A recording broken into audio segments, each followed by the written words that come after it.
in space, high above the world of weather. Tonight, over San Francisco, New York, and Miami. At dawn, approaching Honolulu, over London, Paris, Argentina. High noon, over Rome. By twilight, to Tokyo, Manila, Santiago, Joburg. Across 6 continents and 7 seas on a 24-hour schedule. What is an airways? Machinery to defy the law of gravity? Travel routes through the trackless sky? Arrivals and departures on time? In-flight service? Food service? Reservations? Ticketing? Cargo and sales? Airmail service? A travel agent who knows the world? All of this. Mass air transportation for the world's every need. If you want the whole story, you've got to go back to when I first came with the company, when she was just hatching out of the egg. 1927, a wild year that was. Bathtub gin and hot jazz. Lindbergh made it nonstop to Paris, and the movies came out with talking pictures. Year 1 was just 3 Fokker F-7s, linen fuselage and wooden wings to float if necessary. Fly the first foreign airmail contract, 90 miles over water from Key West, Florida to Havana, Cuba. Off to a flying start at 85 miles an hour, providing all 3 engines worked at the same time. When the wind was with us, traffic and sales had 10 seats to fill. Fares were high, and folks were frightened. From Havana, across the Caribbean, Lindbergh and music cruised on the wings of a Sikorsky duck, scouting skyway after skyway. Blazing trade routes for the first multi-engine air transport fleet to sail the ocean air.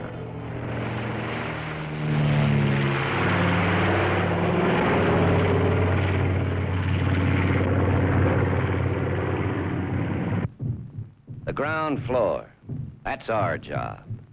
All you need to engineer a foreign airfield is a steady position with an international airline that doesn't understand the difficulties. Go, they tell you. Carve us a landing place halfway between hill and gone, and then keep going. Now it's a middle jungle. Next it's on a mountaintop. Roll in the makings on hands and knees and a length of rope. Takes us 6 weeks to crawl 700 miles forward and 2,000 feet up. Then bulldoze a road through in 30 days.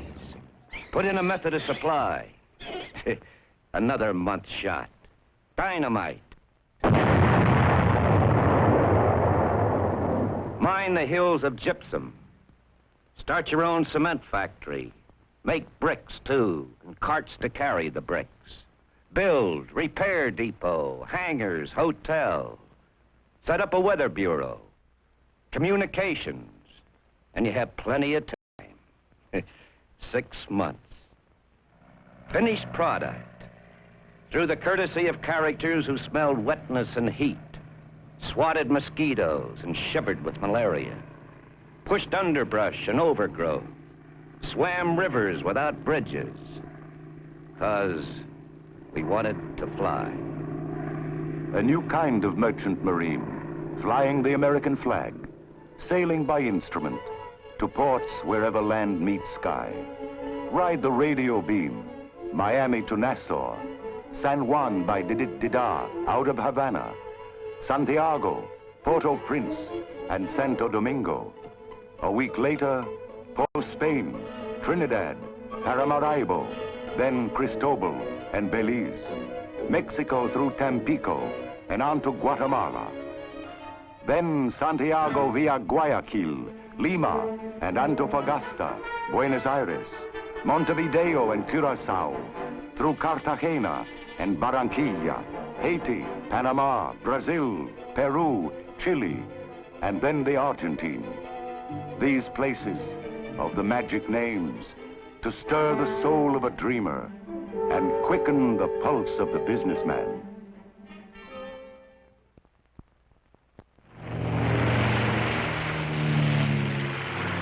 Talk about blazing trails. There was hardly a month we didn't rack up some new first on the scoreboard. We revolutionized radio navigation over land and water, pioneered the whole principle of being able to tell our pilots their exact position at all times. First to employ multiple flight crews and flight stewards. First to serve meals aloft to passengers. First to develop a complete aviation weather service and long-range weather forecasting. First to develop and operate 4-engine flying boats. Develop and use engine propeller brakes and carry life-saving equipment. Initiate a flight medical research program.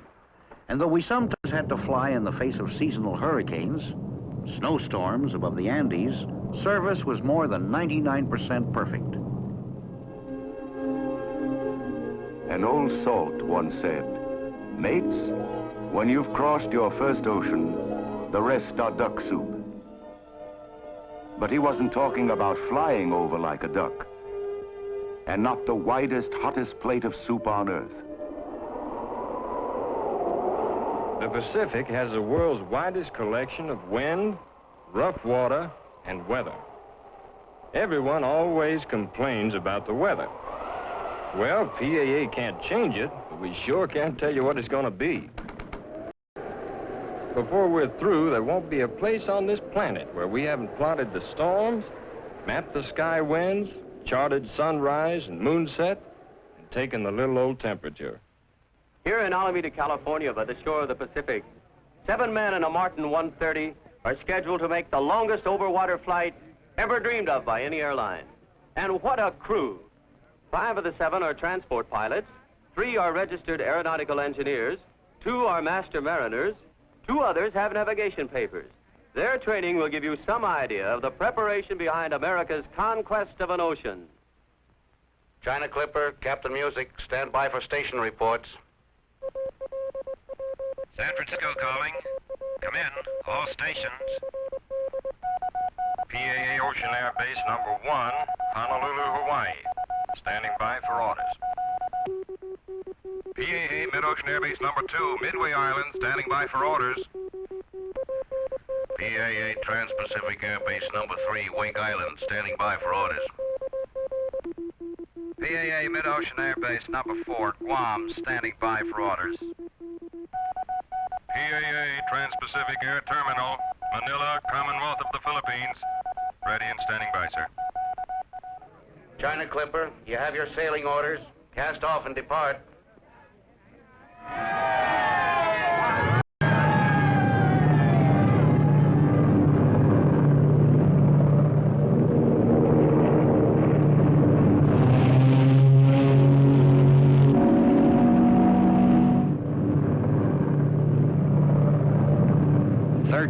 Flyers have lost their lives trying to wing the 2,400 miles from California to Honolulu. How does a company fly the Pacific? How does a company fly the Pacific? Well, first you have to build bases. Charter a steamer, the North Haven. At Pier 22, San Francisco, load cargo. 5 air bases, 2 complete cities. 250,000 gallons of gas, 44 airline technicians, 74 construction stiffs, freshwater stills, windmills, barges, motor launches, food for months, 1,018,000 other items, and the promise of adventure. First port of call on our Pan American Expedition map, Honolulu. Set up a radio station and landing facilities. From Hawaii, the North Haven sailed northwest 1,200 miles to Midway Island, a dot of coral between China and America. Flat, barren, desolate. Hey, but say, meet the hermit crab and the goonie bird. Make yourself at home.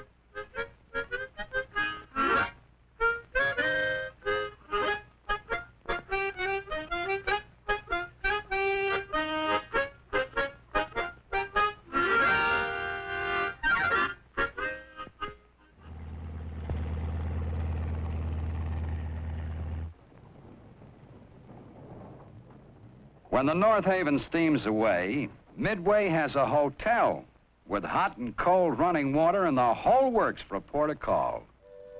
As the Albatross flies, Wake Island is 1,000 miles southwest of Midway. 7 hours by air, 5 days by water. Dear Louis, greetings from Wake Island, tropical paradise. We're supposed to be building an airport out here, but actually all the work is done by these beautiful native maidens while we lay around eating bananas, enjoying the peace and quiet.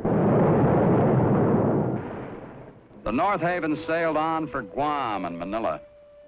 The lonely ones left at Wake were promised a Santa Claus plane by Christmas.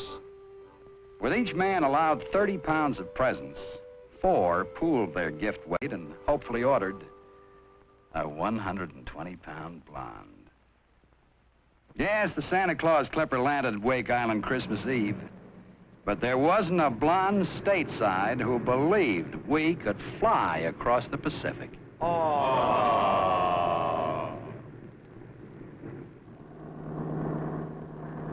This is how a company flies the Pacific. We interrupt this program to bring you the latest report on the China Clipper. After 18 hours at sea, the Pan American flying boat is at this moment landing safely in Pearl Harbor at Honolulu, right on schedule.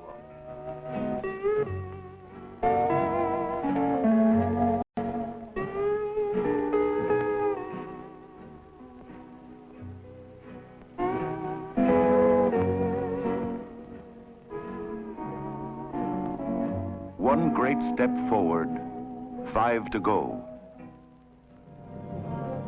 Island hopping, Honolulu, Midway, Wake, Guam, Manila, like playing leapfrog.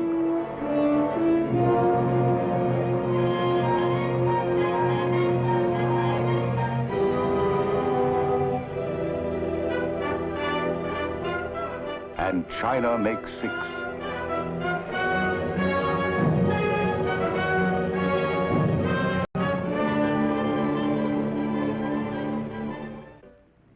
In September of '39, along with autumn, out of the air above Europe, there came a terrible sound.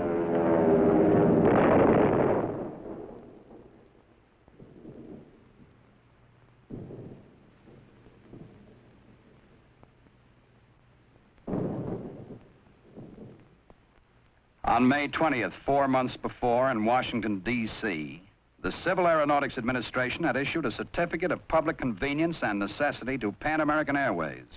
Assignment, fly the Atlantic. 24 hours later, the Pan American Yankee Clipper took from Port Washington, Manhasset Bay, Long Island. Mission, fly another ocean. Make the 3 years of our North Atlantic survey pay off for an international emergency. Run an aerial exodus for refugees of American origin. A scheduled evacuation from our base in Lisbon. Matter of life or death. America was concerned. Airmail to Europe zoomed. The traffic for the human heart flew both ways.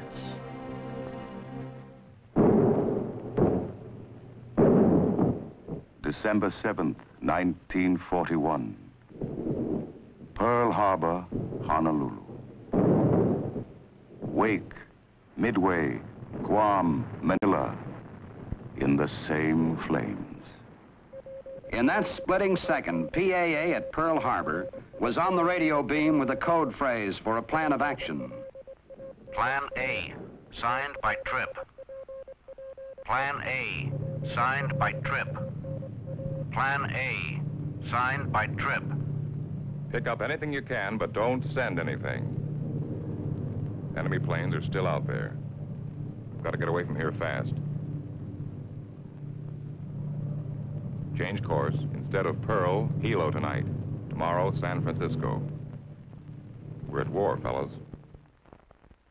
At Wake Island, the Philippine Clipper was machine gunned, but took off safely with a full cabin of evacuees.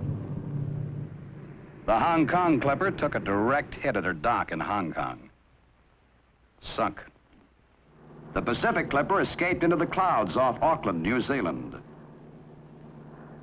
1 month later, Flight Watch, LaGuardia Seaplane Base, New York, picked up a message from the darkness above. Pacific Clipper inbound from Auckland, New Zealand. Captain Ford reporting. Hey, Captain Ford. Due to arrive Marine Terminal LaGuardia in 7 minutes. The Pacific Clipper had sneaked around the world under radio silence. 31,500 miles to safety, without weather reports, sea bases, or service stations, breaking all records by flying the longest continuous trip ever made by a commercial plane, and the first round-the-world flight in Pan American's history. For us, going to war was just putting on some war paint, another suit of clothes, and forgetting how to sleep. Though it was tough explaining to my kids why I wasn't in the Army.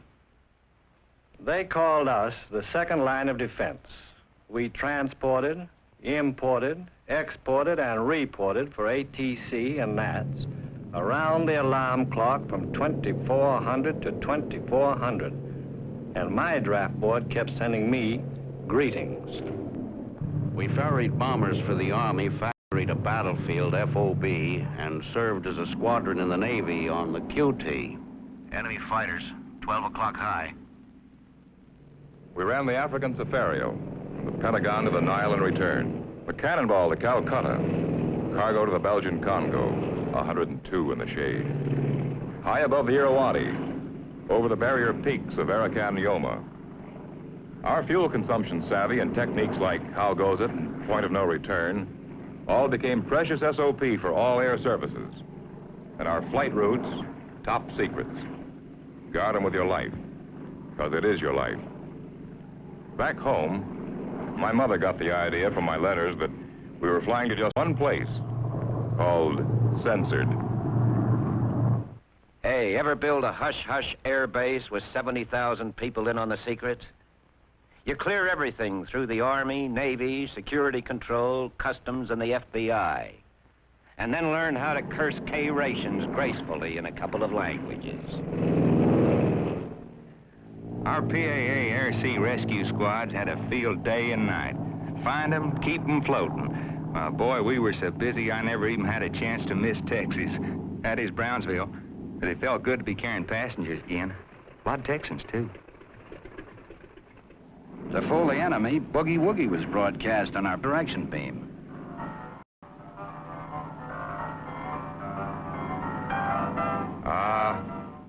Pumping these Himalayas isn't so dangerous. Weather's much too bad for enemy fighters to be up tonight.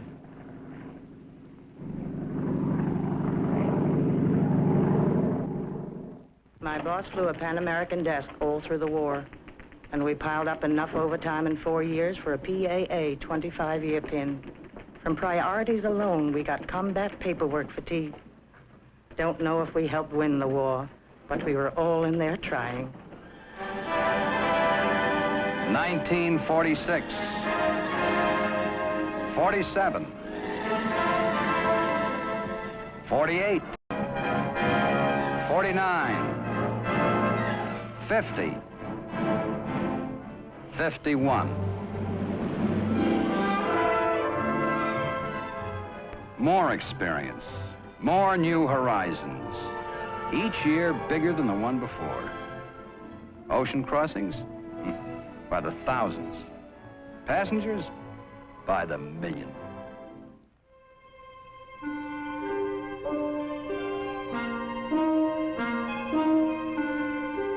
A new era opening up. A new age being born. The age of mass transportation for the world. The age of the jet.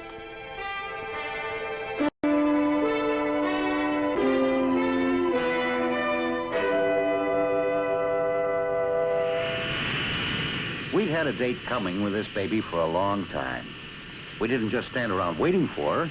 We went to the drawing board and helped to create her. Curtain going up on the age of the jet. Special classes for engineers and electricians, mechanics and flight crews. Revise the routines, rewrite the rule books. Expand the maintenance department and gear it to the dawn of a new age. We develop new tools, new equipment, new techniques. It was the pioneering days all over again. Installing an electronic system to give us split-second reports on seat availability. Paris to San Francisco, confirmed. London to Idlewild, okay. We'd come a long way from the 1920s. From a one-story building on a goony bird island to a skyscraper in the heart of Manhattan, towering up 59 stories above Park Avenue, the world's largest commercial office building. What the jet added up to was more space, faster flights, more cargo than any airline in the world. A new frontier in cargo. You name it, we send it. Worldwide marketing, with offices at every key crossroad, along every shipping route from the ice latitudes to the tropics. Proud of it? Sure. When you get right down to it, that's what service is. Pride. Experience. People. A portrait of an airline is a portrait of people, including all the human geometry of hopes and dreams and plans for the future. This is an airline, and this, and this.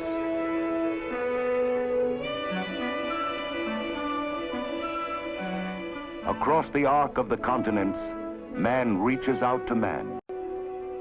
At the far end of this morning, Paris is waiting. Rome and Rio de Janeiro, Tokyo and Tehran. It took half a century to produce this one moment. Skilled hands and trained minds on 6 continents.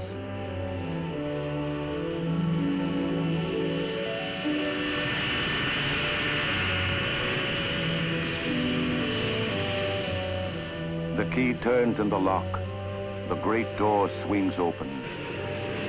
The pure sky stretches away to the ends of the world. The earth stretches away to a new horizon.